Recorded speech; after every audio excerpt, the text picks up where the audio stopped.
Ferocious, relentless, unforgiving. These are the world's deadliest storms.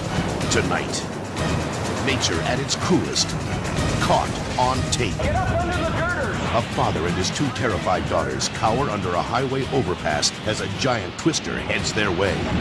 People underneath the girders of this overpass. A driver struggles to escape as surging floodwaters threaten to engulf her. Whoa! And two frightened men run for their lives. Go, go, go! Car! With a killer mudslide in hot pursuit.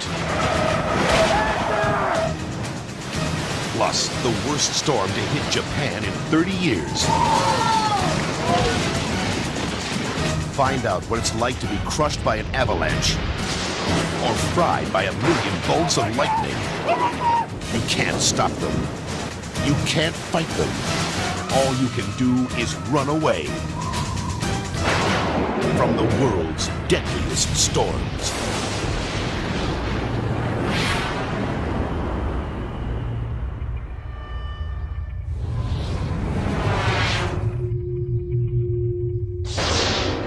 It strikes without warning, leaving a trail of death and destruction in its path. In mere seconds, it can decimate entire communities, killing hundreds of innocent victims. Catching us. Let's go, let's go, let's go. Better floor, better floor. I just remember closing my eyes and bracing myself for the worst.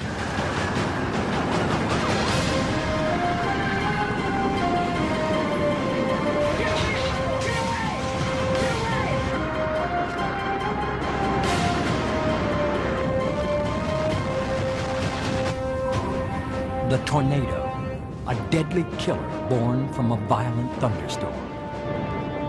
This is one of the most ferocious and devastating storms on the planet.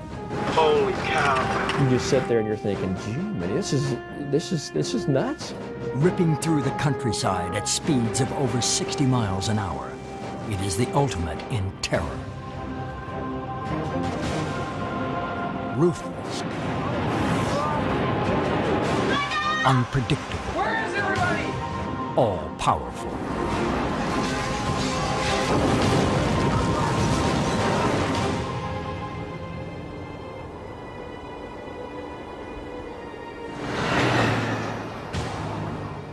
Each year, more than 1,000 tornadoes target unsuspecting communities. Virtually nothing can withstand their wrath. Wichita, Kansas. Listen to the wind. Let's go, let's go, let's go. Go, go, go. Shoot it. Better floor, shoot it. A TV reporter and his cameraman are frantically trying to outrun a killer tornado. There's no way to tell which way these things are going to go. You can't judge that. I thought they just travel at a slow speed. These things are moving, 50 miles an hour. It was keeping right up with us on the highway. Keep going, man, keep going. Faster? No. Yeah. The tornado rages toward them like a wild, uncontrollable beast. This wasn't like any other storm. Lots faster, lots faster.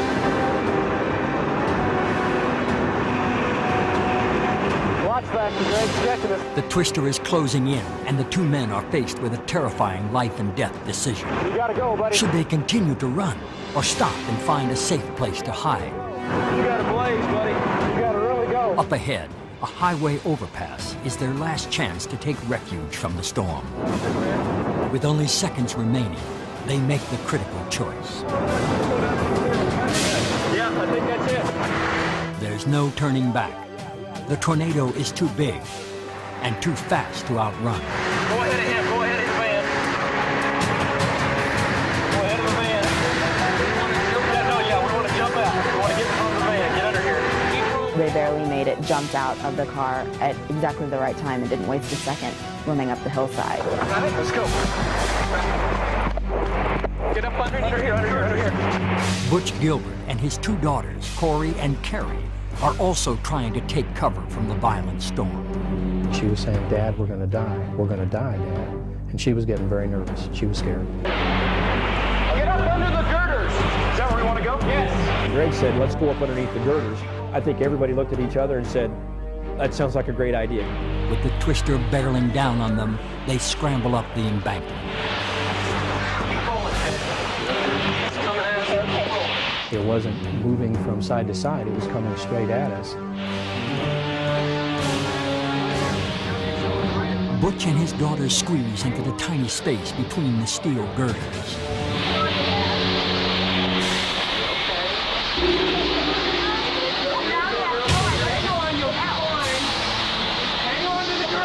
Now all they can do is pray that the 300-mile-per-hour winds won't send the bridge crashing down on them. And then my ears popped with the pressure, and it got cold. And it shook, it really shook. And it was loud. It was louder than anything I've ever heard.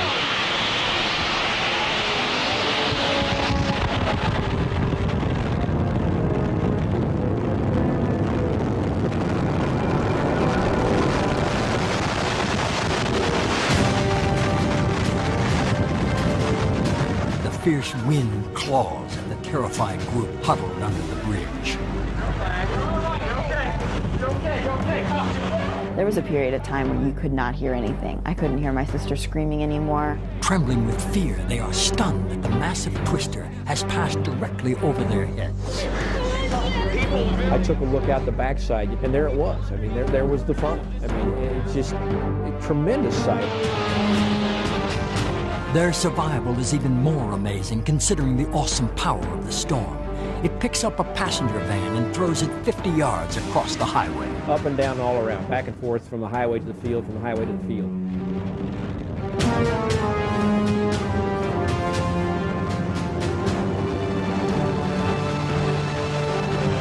There are two men in the van. One is tossed clear. The other is found lying next to the demolished vehicle. Incredibly, both recover from their injuries. Butch, his kids, and the TV news crew are visibly shaken, but unharmed. Others down the road won't be so lucky. 23 lives will be lost in the killer storm. Cedar Park, Texas. Hurry up before he gets here. That's right there.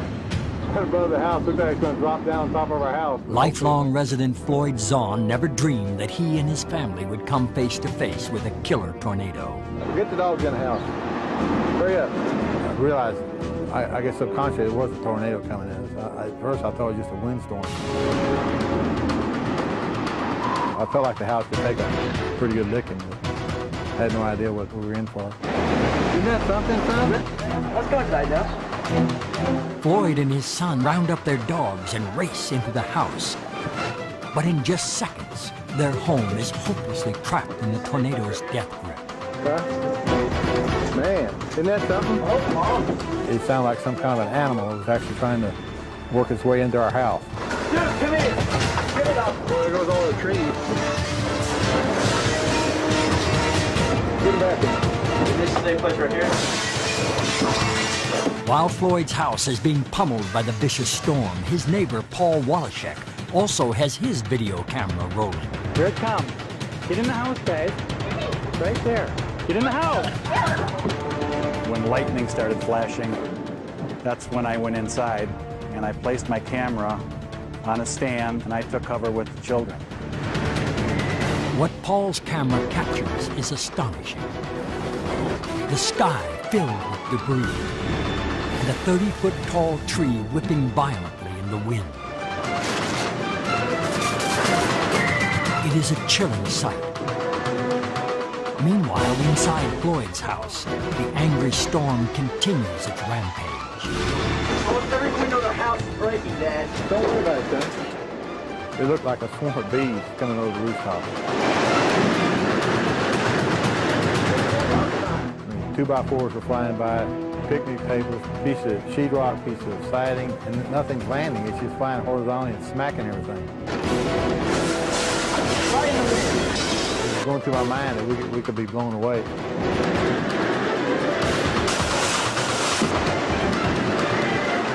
Mercifully, Floyd, Paul, and their families are spared. But the question remains, what about next time?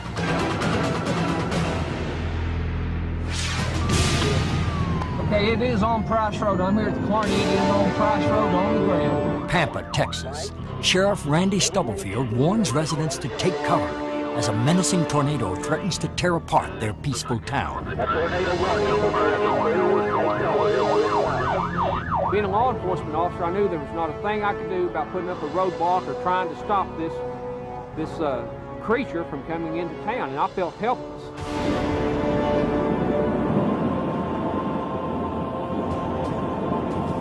On the outskirts of town, Ted Quillen hears the warning sirens.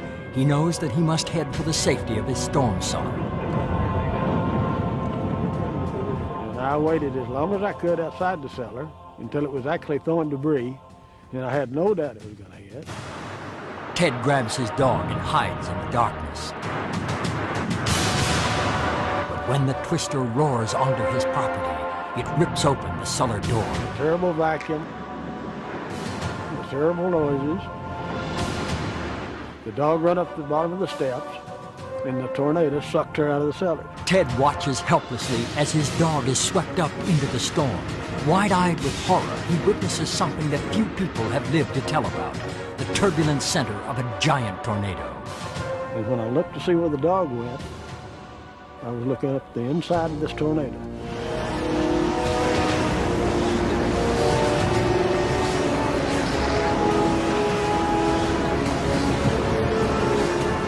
The sky is littered with crushed and twisted vehicles. First an RV and a Jeep. Then a pickup truck is plucked from the ground by the churning twister and spun hundreds of feet to the earth. Sheriff Stubblefield is powerless as the storm destroys Ted's property. Then his blood runs cold when he sees the tornado change course. Now, even more of his neighbors are in danger. The power that it had within it would be just like a giant reaching down and taking buildings and just taking them and throwing them up into the air and just doing what it wanted to with them. There wasn't anything safe.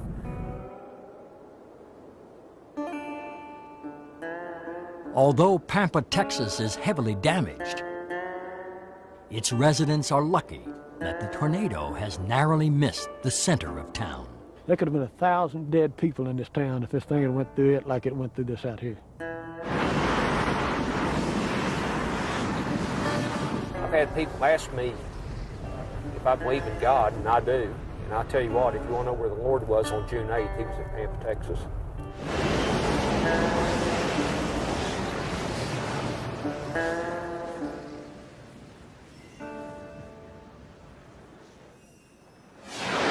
Coming up, a menacing mudslide chases after a frightened father and his son. Plus, a deadly flood wipes out hundreds of homes, but one lone survivor refuses to surrender. And a desperate driver prays for help as a raging tide threatens to consume her. Then, later, a college student is hit by lightning. Will he survive? Find out when the world's deadliest storms continues. Killer floods, the deadliest of all storms. Relentless in their fury, they leave behind a sea of watery graves.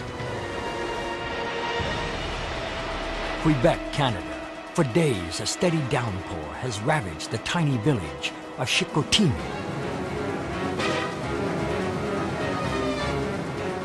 The Saguenay River rages out of control, overflowing its banks and destroying the town.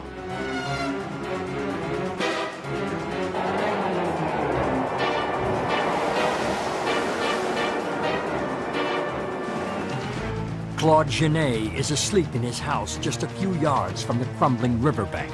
I heard the fireman coming, knocking at the door, and he said that we have to evacuate. Hundreds of terrified townspeople flee, barely escaping as the savage flood destroys their homes.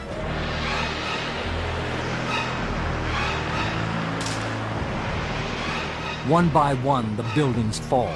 They are ripped from their foundations and collapse into the rushing waters. It was a strong, strong current, and it was awful to see. Onlookers are shocked to see that Claude's house remains standing, while his friends' homes are swept away.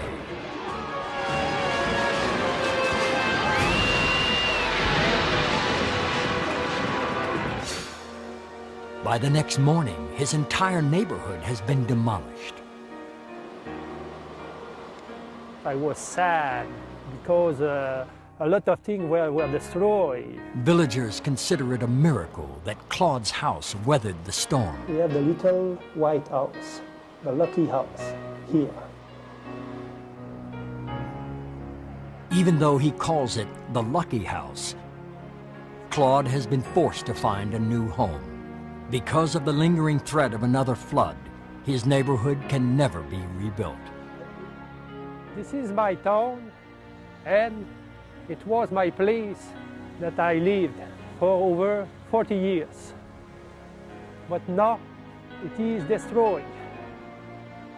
We are sorry about that.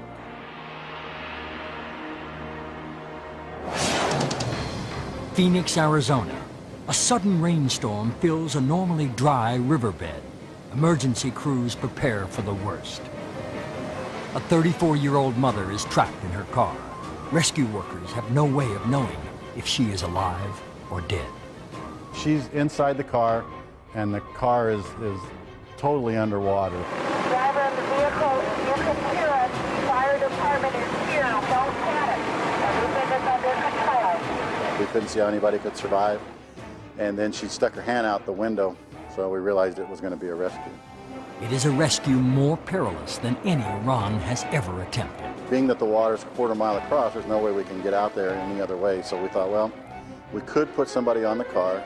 It is a desperate plan because the surging water could roll the car over at any second. It was a high-risk thing, and our policy is we'll risk a life to save a life. Chopper pilot Larry Hallis now faces his greatest challenge. We took several attempts to get Ron down there with respect to the fact that I could not see the car once I get close to it. In darkness, fighting wind and rain, it is nearly impossible for Larry to control the chopper. He struggles to get Ron close to the submerged vehicle. We made a couple attempts to get on the car, and he would get pretty close, and then he would pull back. With the water level rising dangerously high, Ron knows he has only a few seconds left to reach the drowning woman. Time is running out. Finally, the chopper is close enough for him to attempt the dangerous maneuver. When I first got on it, it was kind of like surfing, you know, I mean, everything was kind of moving. She was pretty much submerged, except there was about a foot of airspace in the back of the car. Ron smashes the rear window and pulls the terrified woman free.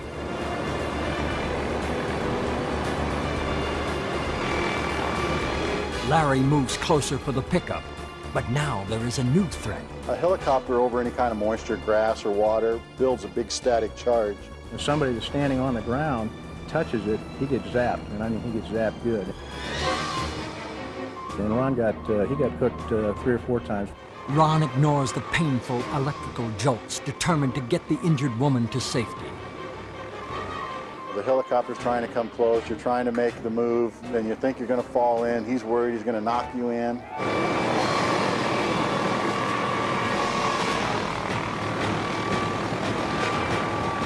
When the opportunity arose, I just sort of made a big move and it worked.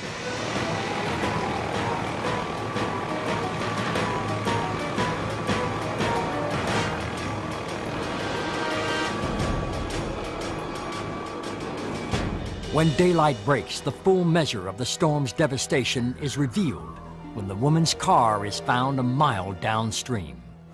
Thanks to Ron and Larry's heroics, she manages to survive. Facing a torrent of raging water is horrifying enough, but there is another danger from too much rain: mudslides. Those who have experienced their fury know there is nothing you can do to stop them.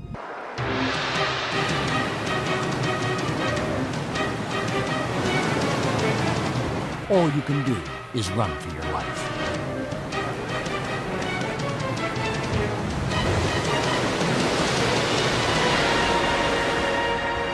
Portland, Oregon. 6 inches of rain in 3 days has caused massive flooding. There was this big, huge area that was starting to slowly creep down the mountain towards us. Contractor Robert Holman and his son Starson check on the damage caused by the steady rainfall. This is by the Prosser job. The whole bank is caving in here. The wet, unstable ground starts to give way. Now on foot, the men are caught off guard as huge mounds of earth begin to tumble down toward them. Wow, look at it, it's coming down the hill here. Starson, with camera in hand, runs downhill as his father races for the truck. Well, I knew that we had to get out of there. Things were getting dangerous, and then this thing was starting to pick up speed. Whoa! Oh my God. Even a 5,000-pound pickup truck is no match for the mass of mud. I think the truck was stopping. It pushes this big Ford truck, and it was loaded down with tools, and starts pushing the truck sideways. The mudslide quickly engulfs the roadway, hurling the pickup truck at the fleeing men. I yell for him, get in the back of the truck, get in the back of the truck, because this thing's coming for us. There is only one possible escape. Robert and Starson must try to outrun the deadly mudslide. It was just phenomenal the way it just knocked things out of the way. There's 2 cars parked on the left-hand side, and it picks up the cars and just pushes them right off the road. Go!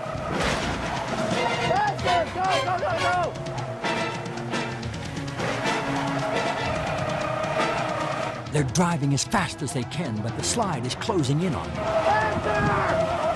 I did not want to be engulfed by this mud. As the mud reaches the bottom of the hill, it slams into 2 more cars. Go, this car!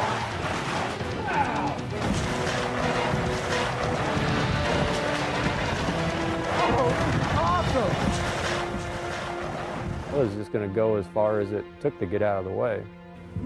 The rampage is finally over. Wreckage and chaos lie in the mudslide's path. It was that close. So we were within seconds, really, of just being swallowed up by it.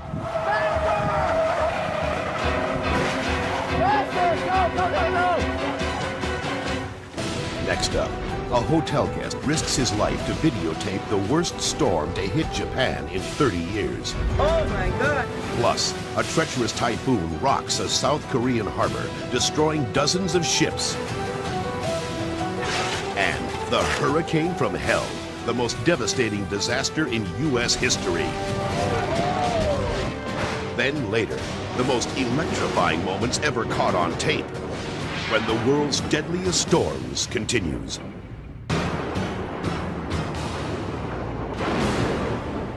In the Atlantic, it's called a hurricane. In the Pacific, it's a typhoon. But whatever the name, it's the biggest storm on Earth. Oh my God!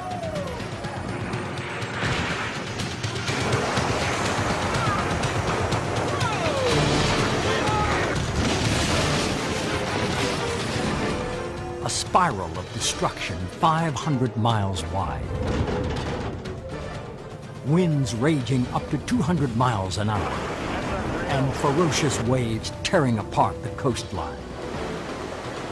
When a mammoth storm blasts in from the ocean, there is only one thing to do: board up the windows and get out of town.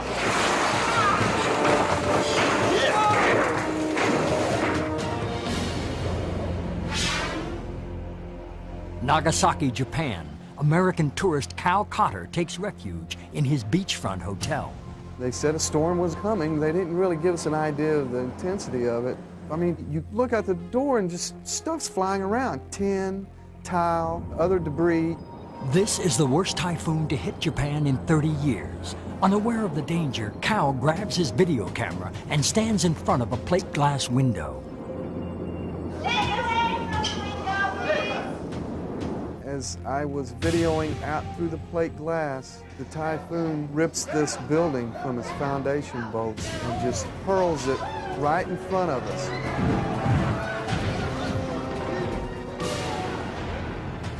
The house tumbles past the window, narrowly missing Cal and his friends. If that building had just whirled and come toward us, that all of us would have been injured at least and probably killed right there on the spot. This is a very deadly, scary type of thing you do not want to be around. And I believe the only safe place around a typhoon or hurricane is about 150 miles inland.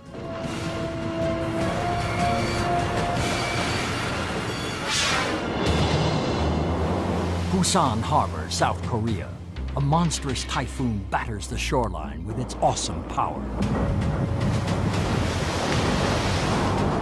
The raging gale whips up waves more than 3 stories high. Ships weighing thousands of tons are tossed around like toys in a bathtub. The harbor walls are overwhelmed. Dozens of other vessels are ravaged by the storm. Some are pounded into the rocky shore, endangering the lives of crewmen.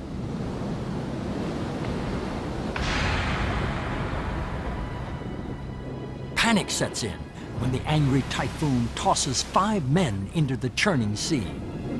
The crashing waves don't let up long enough for them to catch their breath.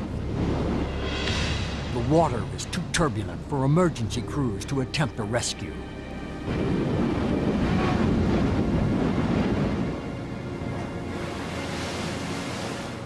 Fighting the waves, one man manages to pull himself up onto the ship.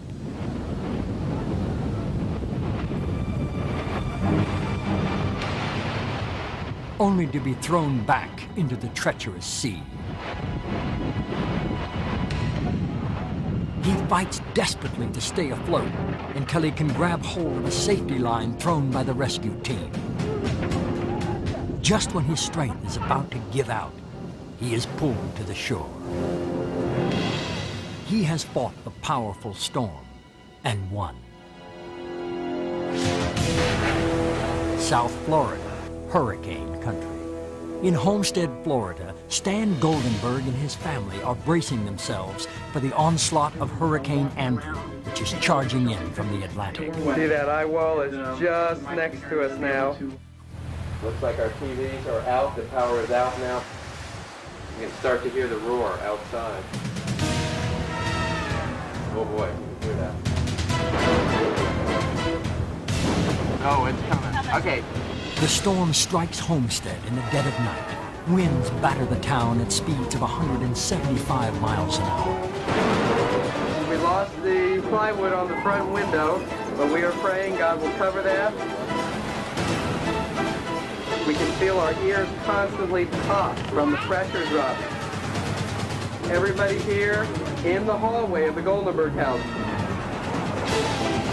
Winds outside, I think, are at least 100, 110 miles an hour or more. Aaron, are you okay? Hurricane Andrew pummels hundreds of miles of Florida coastline. The raging storm continues its onslaught, wiping out entire communities. By dawn, thousands of families have been left homeless, including the Goldenbergs. This is now the morning after, and as you can see, we have no house. The roof lifted off, and we were in about the most terrifying situation we could imagine during the worst part of the storm. Hurricane Andrew is the most devastating disaster in U.S. history, with damages totaling more than $20 billion and over 80,000 homes destroyed. The Goldenbergs are happy to be alive. And there's our address, and the front door is still standing. We were just pinned under the wall right there, fell on top of us. Kids crying, us crying out, we were all safe. Hallelujah. Hallelujah.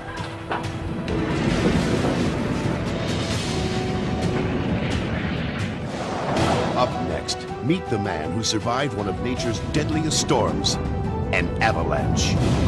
Plus, a fishing crew is blindsided by a mountain of ice. And an innocent young girl is the victim of a brutal winter storm.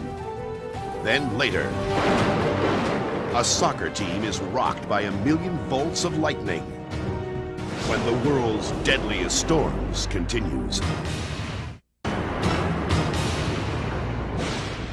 Cold, deadly, unpredictable. These are nature's most bitter storms. Small towns buried under tons of snow. Big cities bombarded with ice and freezing rain. And the most devastating of nature's cold-blooded killers, the avalanche. They strike when least expected, 1 every 3 minutes.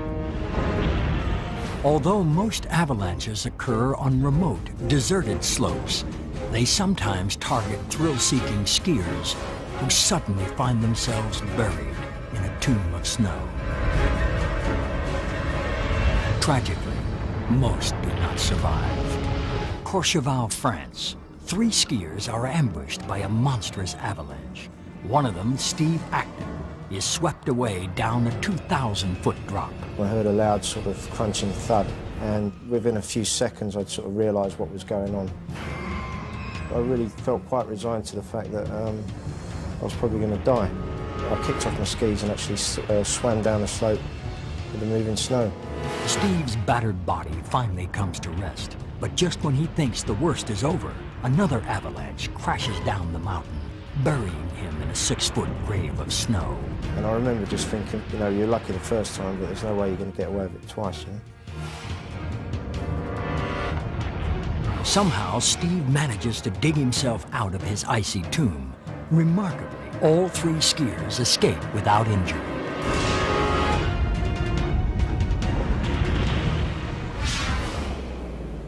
St. Paul Island, Alaska. A fishing boat is trapped in treacherous ice-packed waves. Its propeller destroyed by the frozen ocean. The helpless ship drifts dangerously close to the rocky shoreline, threatening the lives of the 5 stranded crewmen still on board. One sailor stands in the cabin doorway, searching the skies for a rescue chopper. Suddenly, a massive wave of ice crashes down on the deck. The sailor barely manages to escape inside the ship. Seconds later, a Coast Guard helicopter arrives on the scene to attempt a difficult and dangerous rescue. 3 of the 5 men on board make their way to the front of the boat. It is the only place where the rescue chopper can safely reach them.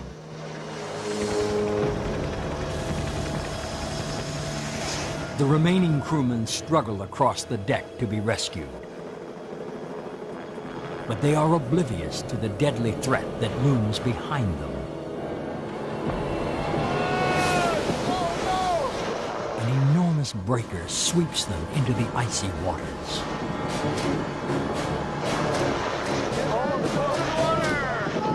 There is no time to spare. The Coast Guard must move quickly before the men are swallowed up by the frigid sea.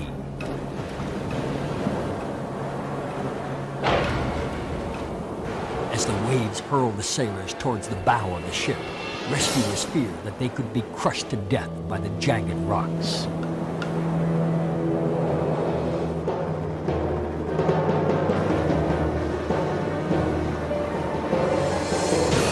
Although frozen and near death, these men are not about to give up.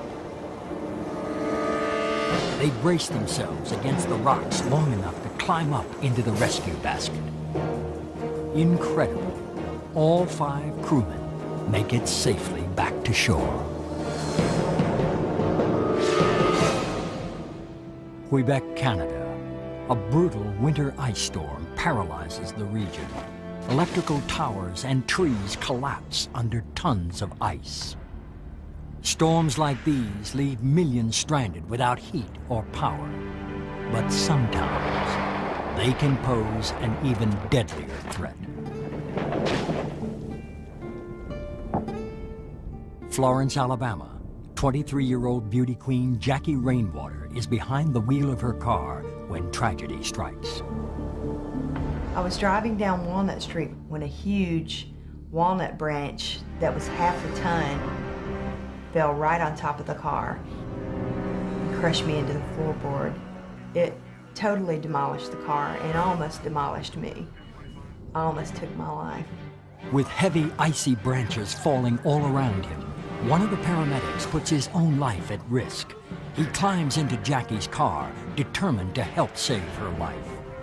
Unconscious and in grave danger of bleeding to death, Jackie is unaware that he, along with dozens of other rescue workers, are fighting to keep her alive. He jumped in the back and, was checking my pulse and blasting me with oxygen so I could continue breathing because I was really in bad shape. Firemen struggle to pull the frozen tree off Jackie's car. But then, they are confronted with another disaster. The huge tree limb slipped and landed on the car again, and that's when I had my first cardiac arrest. With Jackie's life rapidly slipping away, the rescue workers have just seconds to pull her from the mangled vehicle. My neck was broken. I had double head injury, punctured lungs on each side. Every rib on the left side was broken. Had a broken jaw, fractured skull, and a tree limb went into my chest and separated the ribs from the sternum. So I was a mess. Shards of ice continue to rain down on the rescue workers, yet they manage to pry Jackie from the wreckage.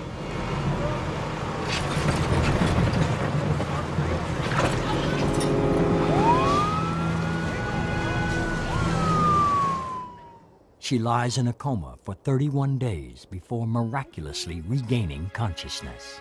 The first thing I remember is waking up in the hospital, blind as a bat, didn't know my name, didn't know my mother's name. I was totally confused and fearful. The road to recovery is long and painful. But after a year of excruciating physical therapy, Jackie makes an amazing recovery. She triumphantly returns to the same stage where she was once crowned a beauty queen. Her brush with death has given her new respect for the awesome power of nature. We think we're indestructible. I mean, you don't play with nature, you just don't. You can try, and sometimes you're lucky and you don't get hurt, but I don't think I'm going to play with nature anymore. Still to come, 5 million bolts of lightning strike the Earth each day. Could anyone survive a direct hit? Oh my God! An incredible story caught on tape when the world's deadliest storms continues.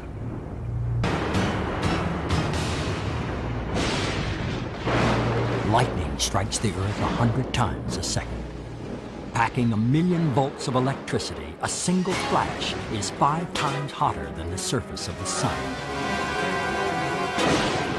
Each year, hundreds of people will be hit by lightning and die.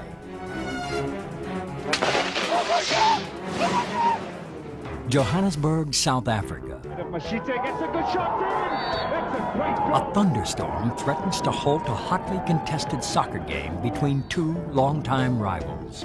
But despite the storm, play continues. Then, in the final dramatic minutes of the game, spectators witness a more explosive finish than anyone could ever imagine.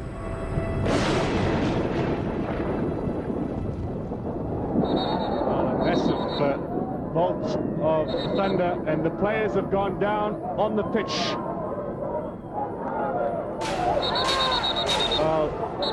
Unbelievable scenes here at the A deadly bolt of lightning has struck the field. 7 players collapse, writhing in agony. Machete is down. They struggle to regain consciousness. And we've got everybody on the pitch now attending to players. Unbelievable scenes here. Watch again as the lightning bolt strikes the field. In a split second, the lethal current races across the wet grass. Peavy is down. So is Shabani. You can see the players holding their heads.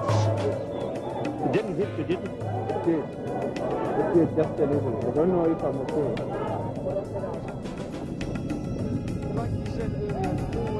The wounded players are quickly carried off the field and taken to the safety of the locker room, where they receive emergency medical attention. We've got Patrick Lane down here. He looks as if he's in a bad way. And the paramedics are working on him right now. His eyes are very glazed. Although everyone survived, these soccer players learned a painful lesson. No matter how quick on your feet, you can't outrun a lightning bolt traveling 90,000 miles per second.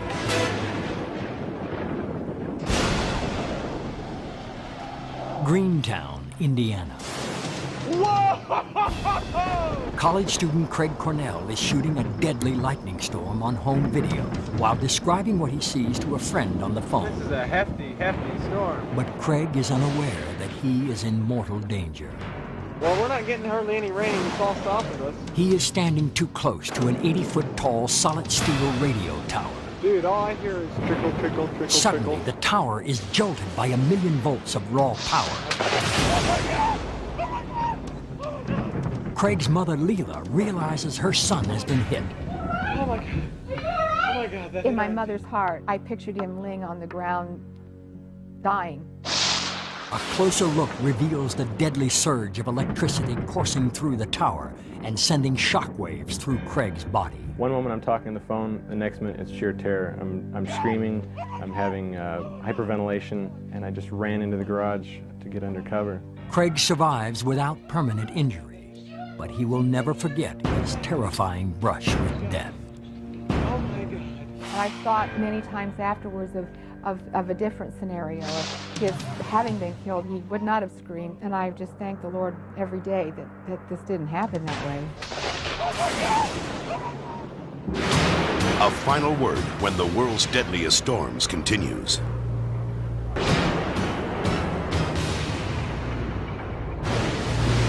Tonight, we witness the devastating results of nature's fury.